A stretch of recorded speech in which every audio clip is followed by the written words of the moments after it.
I'm just going to have to trust that that is filming and that I'm in focus and the exposure's good. Who knows? The joys of shooting in full frame with a Sony a7 III. It's exciting, but at the same time, it could be made much easier. Today's video, I'm going to be comparing my current vlogging setup, which is the Canon 80D, and the new Canon RP, which is a full frame mirrorless camera. This is a crop sensor camera, this is a full frame mirrorless. Now you might think, why would you compare these two cameras? This is Canon's cheapest mirrorless full frame camera. Well, it's the cheapest full frame mirrorless camera out there at the moment, and it also takes EFS lenses. So if this meets all of my video needs, why the hell did I buy the Sony a7 III in the first place, and why am I intrigued by the new Canon RP? Well, I tell you this. So there are three things that the 80D is not doing for me right now. First of all, its low light performance is not great. I go out and I photograph landscapes a lot, so I'm up before the sun comes up and I might be out when the sun is setting. This starts to fall apart in low light. The second thing that this camera is not doing for me, of course, it doesn't give you the full frame look. I can tell the difference when I'm looking at footage from the Sony and I put it in the same video as the footage from the 80D. I can tell the difference, I think it's obvious. The third thing that you're not getting out of this is proper slow motion footage. This will shoot in 50 frames per second, whereas my Sony, that will shoot at 100 frames per second, and it records audio as well, and it has continuous autofocus at 100 frames per second, which looks frigging sweet when you want to do some B-roll. So where does the EOS RP fit into that? Well, it's got the flippy screen. That is very important to me when I'm making videos. Second thing it's got the Canon colours, which I've become accustomed to. No stabilisation, however, I've got stabilised lenses. What are the alternatives? If you want a full frame camera for videoing yourself, so a full frame camera with a flip out screen, you've got the Canon 6D Mark II, then you've got the EOS R and the EOS RP. The R is twice as much as this, roughly. This is cheap in comparison. It's really small as well. I'm used to holding the Sony. This feels smaller than the Sony, but nicer in the hand. So ignoring using this camera at all for stills, I'm not going to be talking about stills, but if you're using this for videoing, then you can use EFS lenses. And once you scrap the idea of using full frame lenses, the setup becomes very light, because all EFS lenses are much smaller, lighter, less glass, and they're much, much cheaper. So the good news is, if I were to buy this camera, I don't have to start investing in RF lenses at all. If I'm just going to use this for video, I can use this adapter here, and I can put my EFS video lenses on it, and then I'm good to go. So this has got stabilisation, quiet focusing, and that's ideal for vlogging, that's wide enough. All of these are EFS lenses apart from the 50mm 1.8, which you can also put on a full frame camera. All of these are very light. I've got this camera for one day only, so I'm going to take it to London. I'll see you there. That's all I know. And when I roll, I'm in control. Don't matter what they say, no, I don't care. Ain't gonna walk away until I'm there. Move all day and I never get tired. Move all day and I never give up. Move all day and I never get tired. Move all day and I never give up. Move all day and I never get tired. Move all day and I never give up. Move all day and I never get tired. Move all day and I never give up. Won't stop till I get that. I won't stop. If you were ever after a high contrast situation, here you go. You've got the City Hall, Tower Bridge, backlit. What more of a challenge do you want? I'm using the 10 to 18mm EFS lens, which is stabilised and it's got quiet focusing on it. But this camera doesn't have stabilisation built in. I've watched a few videos on this camera way before I even knew I was going to get my hands on one, and the reviews for using this camera for video is pretty bad actually. But there's a massive caveat. A lot of people complaining about this camera's specs are people that want to shoot 24 frames per second, which is justified. A lot of people do because it has a more of a cinematic look, but I personally use 25 frames per second. And since this video is about comparing it to the 80D, the 80D doesn't shoot 24 frames per second, so this is comparable. At the moment I'm shooting 50 frames per second, just because I'm doing a bit of B-roll and I might slow it down to see how that looks. But otherwise, this camera works the same as my 80D, but it's full frame. Yeah, that's 10mm on full frame. So I think that that is 16mm, but in a much lighter package. It's stabilised, quiet focusing, cheapish lens. As a long-term Canon user, I'm very familiar with the menus on this camera. I've been using it for probably 2 hours now, and I know where everything is. I feel totally comfortable using this camera.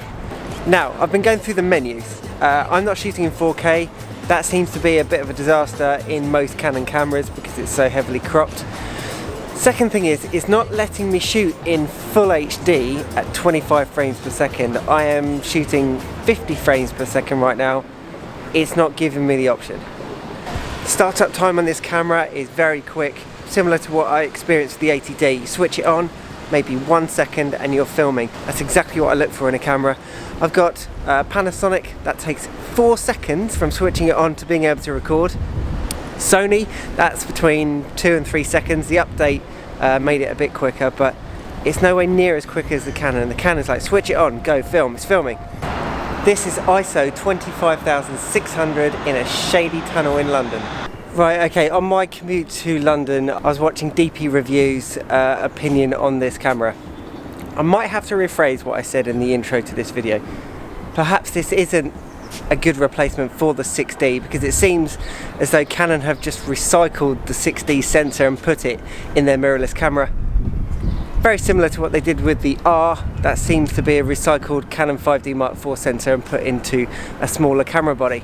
Let me rephrase that. Perhaps the RP is a good alternative if you need to go mirrorless but stay in the Canon system. Alright, okay, I figured it out. I figured out what you've done there, Canon. Earlier on, when I was outside City Hall, I told you that I was filming in HD, but what I was actually doing was filming in good old-fashioned HD, you know, from the late 1990s HD, and upscaled to 1080. Did you notice the difference? I didn't do it intentionally, but I thought I was filming in full HD. Canon, for some reason, they've greyed out the options to shoot 25 frames per second, 1080, also known as full HD. They don't give you that option once you attach an EFS lens to this camera, which is what everybody is mad about. So what I'm doing at the moment is I'm shooting in 4K at 25 frames per second.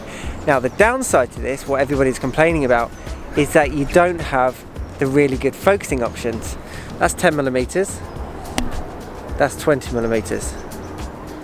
It's struggling to find me, isn't it? Come on. How are you not focused on me? I'm right here. I'm literally right here. Now, the other thing you could do, I attached an EF lens, also known as a full frame lens, to this, and then all of those restrictions just disappear. You've then got 1080, 25 frames per second. It's almost like Canon's trying to get you to buy into their new lens range, but then the purpose of this video is, I'm already an 80D shooter, should I upgrade to this? They're saying buy this new camera and buy these new lenses. That's not what I signed up to, Canon. I've been loyal to you, come on. Cut me some slack here. I've given you my money already. I've got 2 of the new lenses from Canon in my bag that work perfectly well with this RP. I've got the 24-105 f4 and I've also got the 35mm macro, but I'm not going to put them on the camera just out of spite because this video is about recycling all of the Canon lenses that I've already got from my 80D. So it's very difficult for me to recommend this camera unless they come out with a software update that unlocks all of the video features when using EFS lenses, because they're the best lenses for filming yourself. The new 24-105 f4 is about the same price as the camera itself.